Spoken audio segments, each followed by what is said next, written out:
Զրուցում եմ Հայաստանի դեմոկրատական կուսակցության ղեկավար Արամ Սարգսյանի հետ։ Պարոն Սարգսյան, հայ առաքելական Սուրբ եկեղեցու դեմ պայքարը կարծես մի նոր փուլ է թևակողել։ Այս անգամ արդեն Նիկոլ Փաշինյանը բացի այն, որ գրառումներ էր անում, վիրավորում էր, հայոյախոսում էր մեր հոգեբորականներին, հետո սկսեցին կեղծ տեսանյութեր շրջանառել, հետո իր շուրջը հավաքեց որոշ եպիսկոպոսների, հասկանալի է, ակնհայտ է այլևս խոսում է այն մասին, որ կոմպրոմատներն են նաև աշխատել, եւ այլևս գրոհը գնում է դեպի Մայրաթոր Սուրբ Էջմիածին, ինչի ականատեսը եղանք դեկտեմբերի 18-ին, երբ նրա փոքր, բայց ագրեսիվ թիմը այսպես կոտրում էր մեր եկեղեցու դռները այն պահին, երբ ամենայն հայոց կաթողիկոսը իր խոսքներ, քարոզներ իրականացնում։ Նախ ձեր գնահատմամբ ինչ է տեղի ունենում մեր եկեղեցու դեմ, մեր ինքնության պահապան, սրբության սրբոց եկեղեցու դեմ։ Բոլորս երևի հասկանում ենք, որ սա ոչ թե անձամբ կաթողիկոսի դեմ, ինք այդքան սկզբունքային է, որ հանգարց 7 տարի կառավարելուց հետո իմացավ, որ կարող է պատահի կրոնա, այնպես չի, ինչպես որ ինքն էր պատկերացնում, որ պետք է կանոնակարգին համապատասխաներ բոլոր իրենց գործողությունները եւ այլն։ Սա դեմ չի անհատներին ընդհանրապես, սա ամբողջական դեմ է մեր հայ առաքելական եկեղեցու։ Զուտ այն պատճառով, որ իրոք փորձ է արվում եւ դա նույն ցանկությունն է մեր ողերիմ թշնամիների, դա իրական իրենց ցանկությունն է, որ իրենք չեն էլ թաքցնում Թուրքիայի այդ երկու կարևոր հեղինակավոր թերթերը, որոնք հոդվածներ են տպագրել, գրում են հետեւյալը. պետք է որ մեր ժողովուրդը դա իմանա, որ Աթաթուրքի հաղթանակից հետո սա ամենամեծ հաղթանակն է, երբ Հայաստանի ղեկավարը այլևս չի օգտագործում ցեղասպանություն եզրույթը, երբ Արցախը հանձնելուց հետո նույն մոտիվացիան է եւ նույն գնահատականներն է տալիս, եւ հիմա էլ ուրեմն միակ խոչընդոտը, որպեսզի Թուրքիան ամբողջական այդ հաղթանակը տոնի, դա հայ առաքելական եկեղեցին է, որը որպես ինստիտուտ չի ենթարկվում այս տիպի քաղաքականության։ Մի բանում են սխալ, ոչ միայն հայ առաքելական եկեղեցին, այլ հայ ժողովրդի բացարձակ մեծամասնությունը երբևիցե չի համակերպվելու եւ չի համաձայնվելու այսպիսի քաղաքականության հետ։ Ուրեմն իսկ ինչ վերաբերում է, որ ինչ եղավ Էջմիածնում եւ ինչ է լինելու, դա ես ուզում եմ ասեմ, որ դա այն սցենարներն են, որոնք որ այո, թելադրված են։ Եվ երբ որ նրան խոչընդոտում է ժողովուրդը, քաղաքական ուժերը, հասարակությունը եւ այլն, ինքը արդեն դրանից երևի թե, չգիտեմ, ինչ է կատարվում այդ անձի հետ, որը ուզում է անպայման ոչնչացնի, դարձնի գրպանային մի բան եկեղեցին, որովհետեւ ինչ է նշանակում հայ առաքելական եկեղեցում դրոշը դնել Հայաստանի Հանրապետության եւ հիմնը, դա նշանակում է, որ ինքը դարձնում է դա որպես պետական մի կառույց, որովհետեւ հայ առաքելական եկեղեցին ամբողջ հայությանն է ուրեմն պատկանում եւ հայ առաքելական եկեղեցին միավորում է եւ Միացյալ Նահանգների եւ Ֆրանսիայի եւ Ռուսաստանի եւ Հունաստանի եւ այլն ամբողջ հայությունը, որը սփռված է աշխարհով մեկ, եւ այդ պարագայում պարզ է, որ նա պետք է լինի անկախ եւ ունենա իր սեփական կանոնակարգը, որով ինքը պետք է ուրեմն ուղղորդվի։ Այս խնդիրներն են եւ դրա համար երբ որ Էրդողանը հայտարարում է, որ իրենք արդեն գիտեն, թե ով է լինելու ապագա Հայաստանի հայ առաքելական եկեղեցու ամենայն հայոց կաթողիկոսը, սրանից ավելի մեծ խայտառակություն չկա։ Երբ որ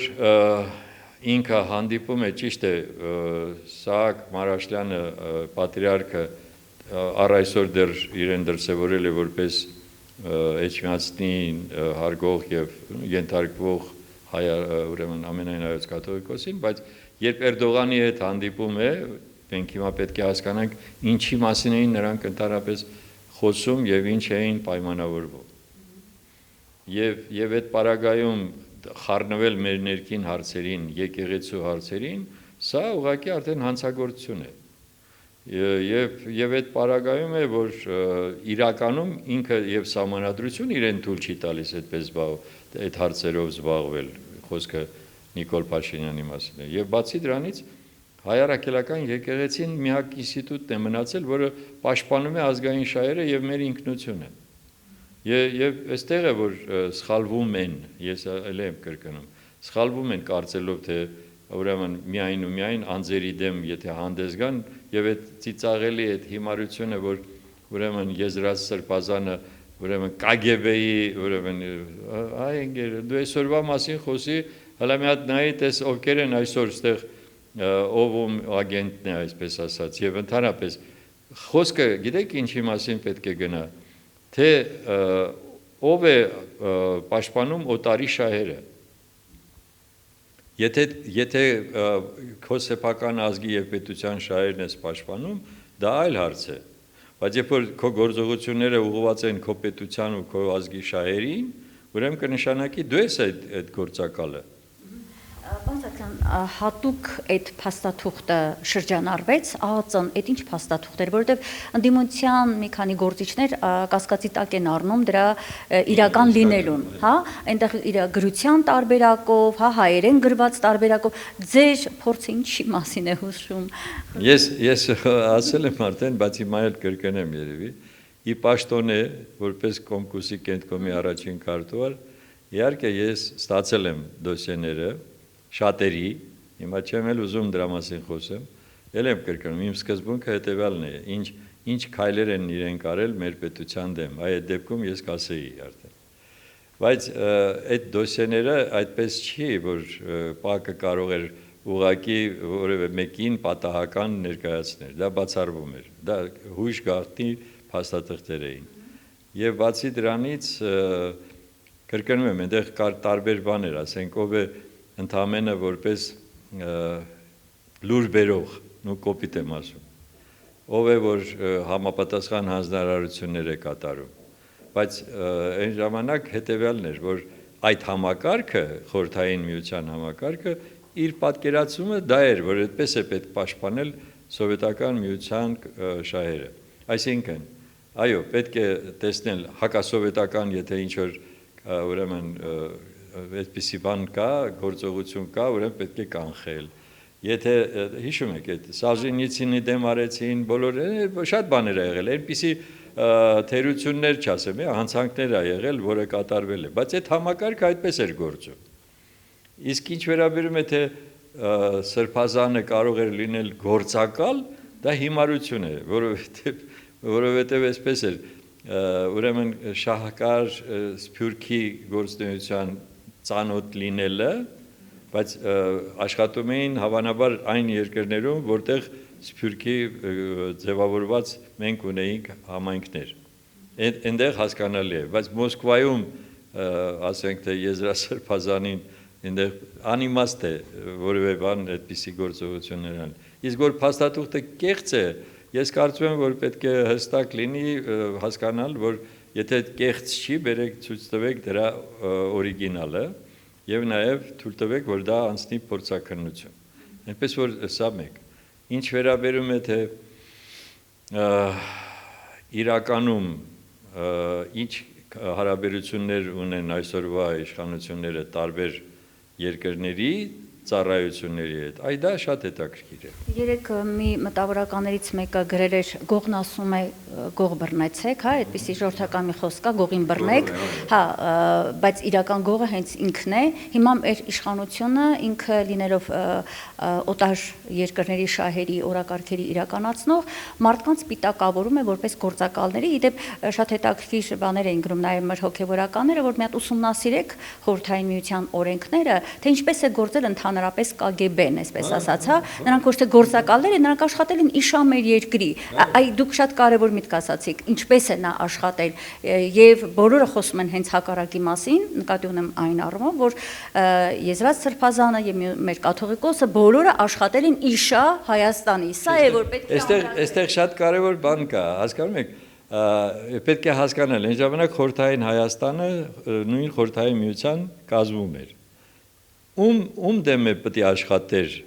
հա, ասենք ես դրած սրբազանը կամ որևէ մեկը։ Այլ բան է, եթե ասեին, որ այլ երկրի, հա, հանձնարարություններ կատարում, եւ այլն, այդ էլի մի քիչ տրամաբանությանը մոտ էր։ Ես դրա համար եմ ասում, երբ որ ես բոլորի դոսիեները, բոլորի ասելով, ես նկատում եմ այն ժամանակվա հետ կապված դոսիեները տեսել եմ, ես նայել եմ ընդամենը այն հետեւյալ բանին։ Իսկ ինչ են արել այդ անձերը մեր շարժման, մեր պետության, մեր գաղափարին դեմ։ Այդ դեպքում կարելի է վնասել են թե ոչ։ Մեր հոգևորականների հետ կապված էր ունեցել եք ձեր ձեռքի տակ։ Հոգևորականների վերաբերյալ չէ։ Ես նկատում եմ քաղաքական դեմքերի եւ այլն։ Կներեք, մեկ հարց եւս եւ հնարավոր էր, որ եկեղեցին, մեր հայ եկեղեցին, որը ցանցային մեծ կառույց է, ինչպես նկատեցիք նաեւ Սփյուռքյան մեր կապերով, մեր համայնքների հետ, դուրս մնար խորհրդային միության իշխանությունների, այսպես վերահսկել։ Միանշանակ ոչ։ Մենք ունենք Սփյուռքի հարցերով զբաղվող կոմիտե, որը բոլոր հնարավոր կապերը հաստատել էր մեր համայնքների հետ։ Այո, կային այնպիսի մոտեցումներ նույն այդ կենտրոնական իշխանության մոտ, որ հայեղափոխական դաշնակցությունը դեմ է խորհրդային ուրեմն միությանը, օրինակ։ Բայց որ այդպիսի թշնամություն այլևս 20-ական թվականներից հետո, 30-ականներից ավելի շուտ հետո այդպիսի գործողություններ չեն եղել, դա միանշանակ է։ Բայց որ իրոք համայնքները եղել են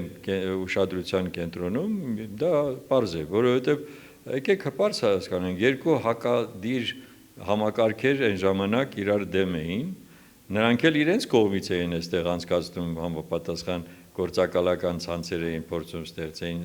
խորհրդային միությունն էլ իր հերթին էր ստեղծում այնտեղ, այդ մեր նելեգալները, որոնց կոչվում են որպես այսպես հետախույզներ,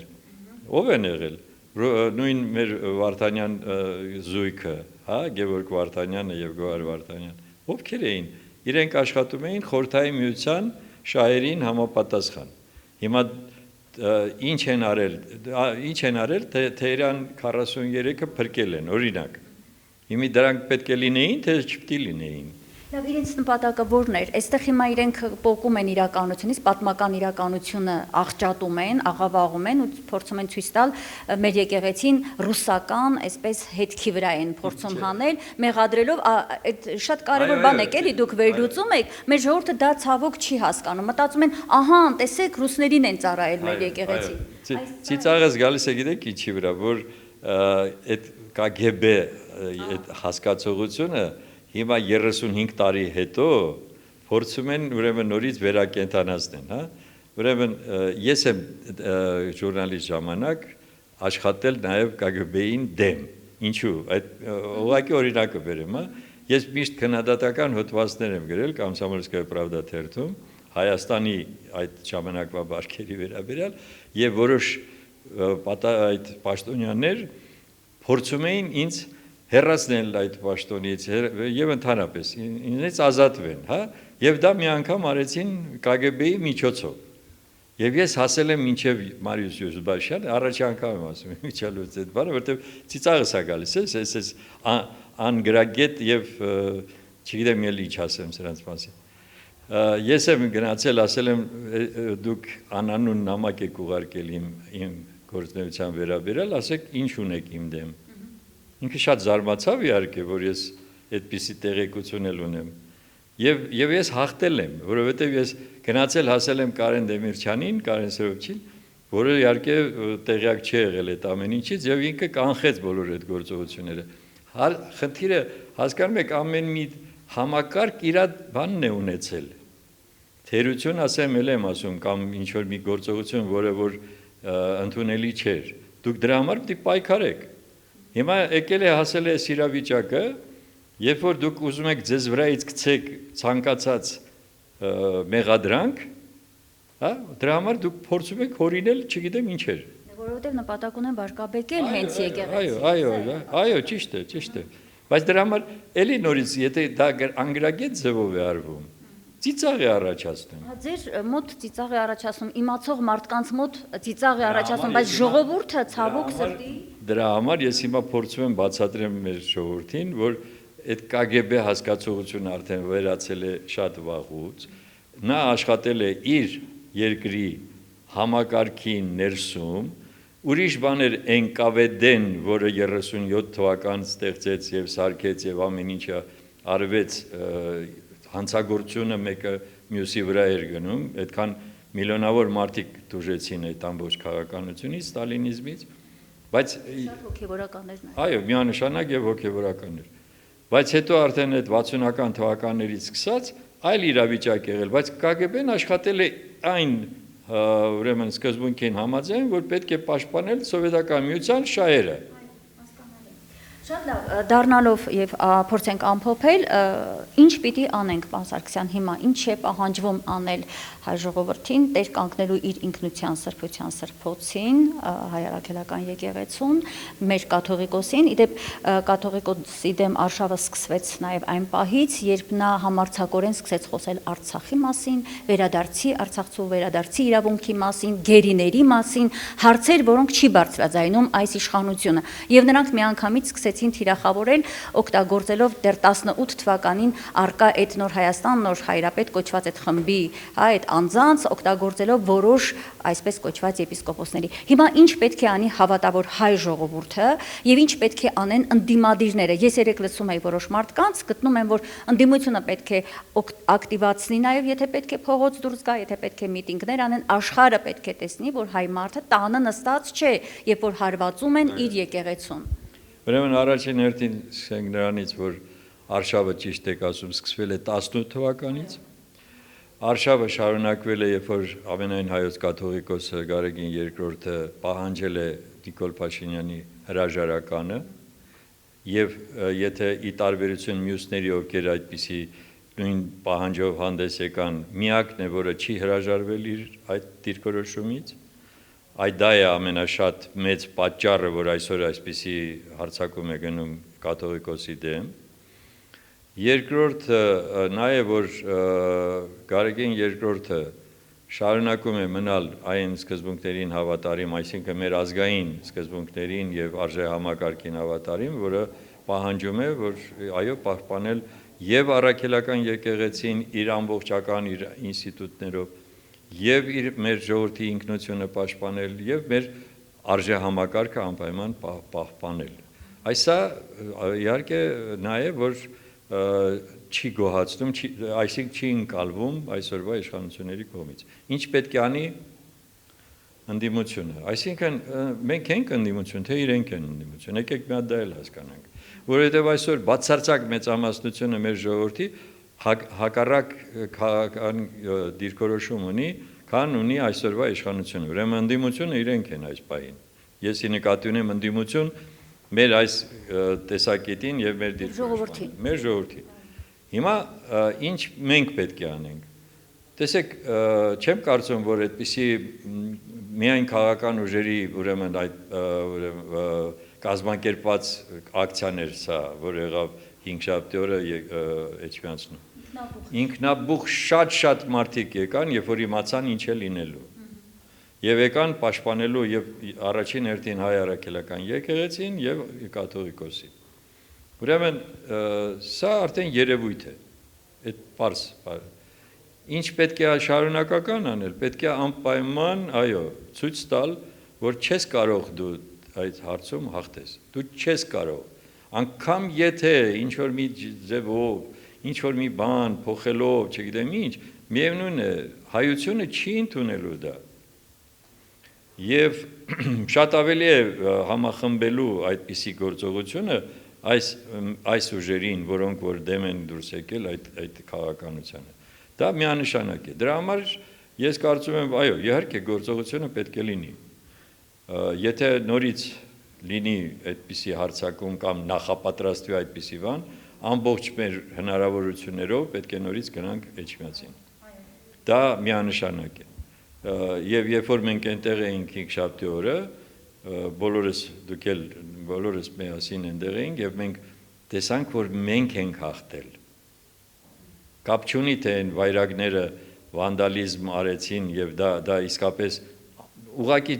ապշում ես այդ որ մի հայ մարդ ինչքան էլ քեզ ոգելիչ խմիչք տված լինեին, կգար սրբոցի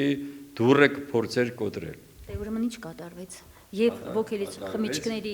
խմիչքի ազդեցության տակ են եւ երևի թե թմրանյութերի։ Չգիտեմ, ես եմ էլ ուզում դա ամեն դեպքում ինքը արդեն վերացավ որպես հայ լինելուց։ Ինքը ուղղակի ունի հայ անուն, հայ ազգանուն, վերջ, որովհետև ինքը ենթարկվեց այն ամբողջին, ինչը չի կարելի ընդունել ընդհանրապես։ Աշխարհի առաջ մենք խայտարակ եղանք։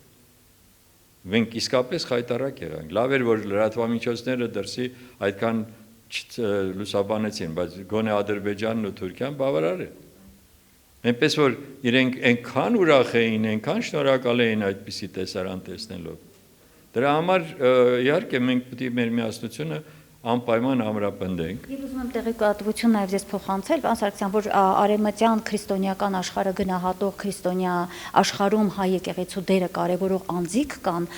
վերջերս գերմանացի մի պատմաբան էր, նաև տարբեր այլ ուժեր կան եւս, որոնք թեև ու թիկունք կլինեն մեզ, եթե ճիշտ աշխատի օրվա ընդդիմությունը, եւ այդտեղ մենք աշխատելու կարիք չէ, կարծում ունենք։ Գիտեք, իհարկե լավ է, երբ որ միջազգային նաև հանրությունը Ամստերդամ օրինակ, Սլովակիայում է կազմավորվում նման խումբ է կազմավորվում։ Այսօրվա դրությամբ միակ ֆակտորը, որի հետ սրանք ստիպված կլինեն հաշվի նստեն, դա մեր ժողովրդի միասնությունն է։ Ոչ մի միջազգային կառույց, ոչ մի անհատ մեզ այսօր այդքան մեծ օգտակարություն չի կարող բերել, բացի մեր հայ ժողովրդի միասնությունը։